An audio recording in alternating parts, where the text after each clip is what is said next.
Política, economia e investimentos. Este é o resumo semanal das principais notícias de semana que impactam nas nossas decisões de investimentos. Meu nome é Vinícius Rabelo, eu sou assessor de investimentos, sócio na Blue Trade Investimentos e professor de análise fundamentalista de empresas. E estarei falando hoje a respeito dos principais acontecimentos de semana.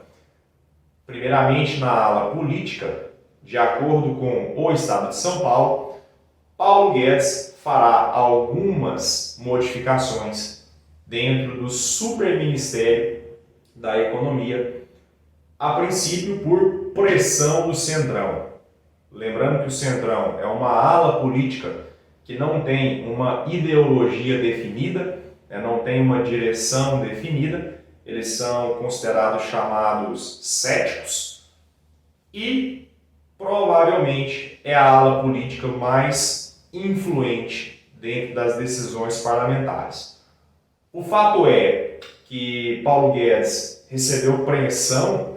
do chamado Centrão e fará algumas trocas dentro do Ministério da Economia. A primeira troca, a princípio, será a do secretário da Fazenda, que será substituído pelo atual secretário do Tesouro, Bruno Funchal.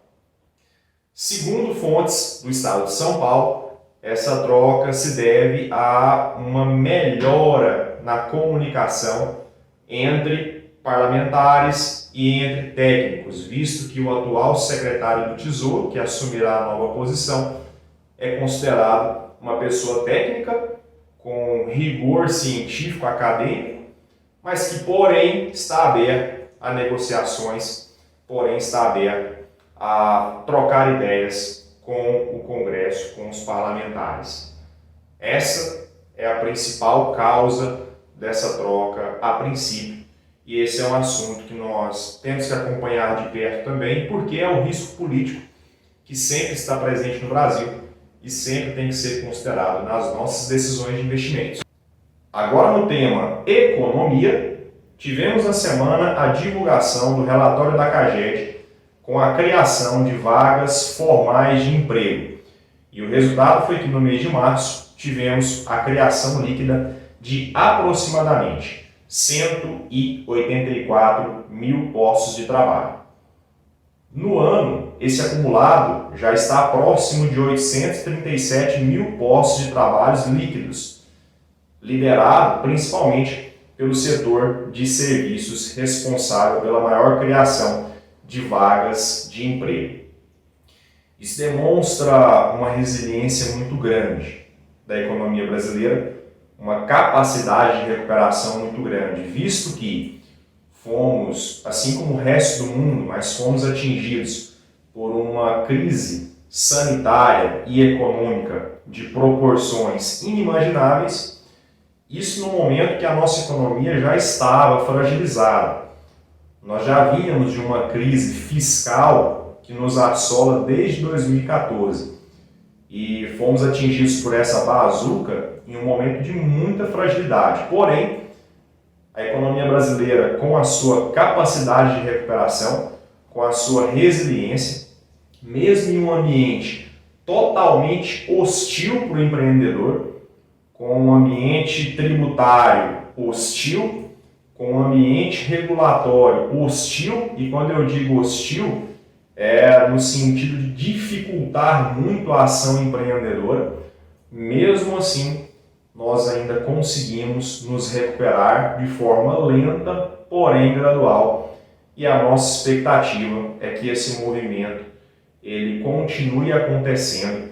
e que as reformas tão necessárias para as engrenagens da economia se destravarem venham a ser aprovadas o mais rápido possível para que o Brasil possa, de fato, experimentar um crescimento gradual e forte, um crescimento exponencial, e que principalmente nós possamos sair de uma economia comoditizada, uma economia frágil, super dependente de recursos naturais, e possamos passar cada vez mais para uma economia antifrágil,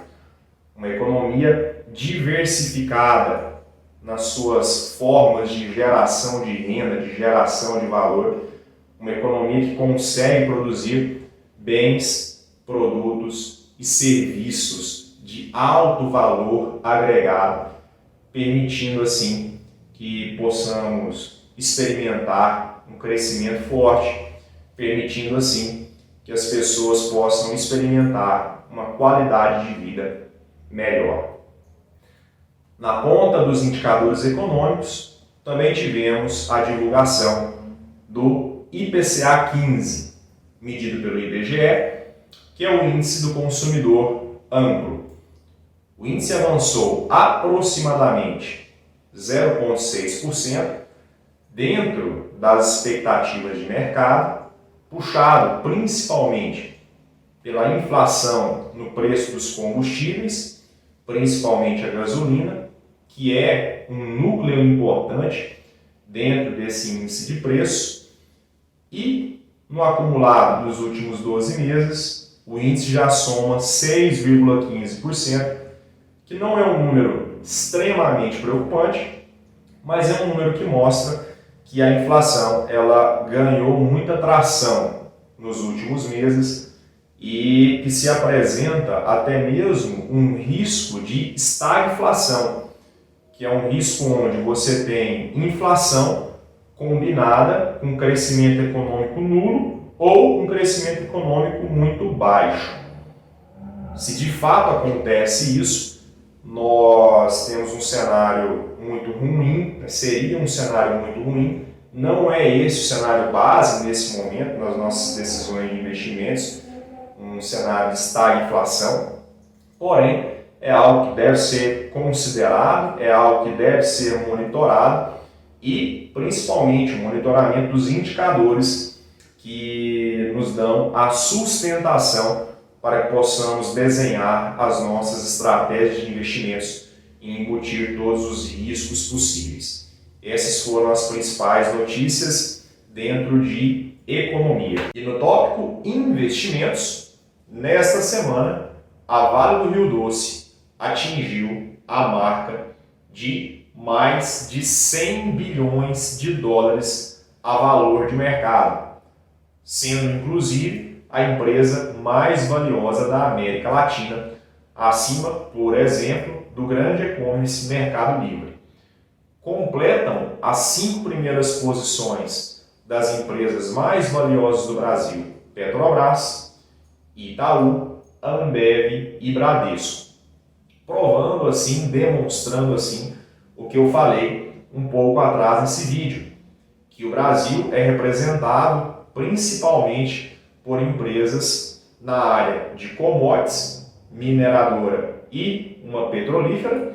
e serviços de baixo valor agregado, que são os grandes bancos, o que pode até proporcionar algum crescimento econômico, mas é uma economia extremamente frágil, dependendo de serviços e produtos de baixo valor agregado. Não é o ideal. Nós sabemos que os países que experimentam um grande crescimento econômico, eles são principalmente representados por indústrias e serviços de alto valor agregado e uma diversificação muito grande dentro das suas fontes de geração de valor. Esse é o caminho que a nossa economia tem que seguir também, caso nós tenhamos a pretensão de sermos uma economia desenvolvida no futuro.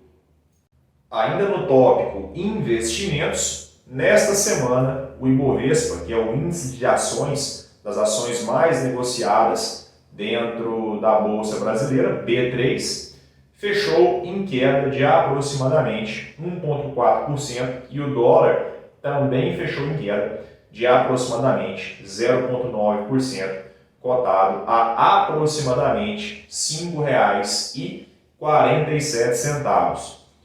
O Ibovespa no ano acumula uma alta quase nula, uma alta de 0,1%, podemos dizer que tecnicamente isso é uma posição nula, né? Não houve valorização, e nem uma depreciação, né? Isso se não considerarmos a inflação, e o dólar teve um aumento de aproximadamente 5% no ano.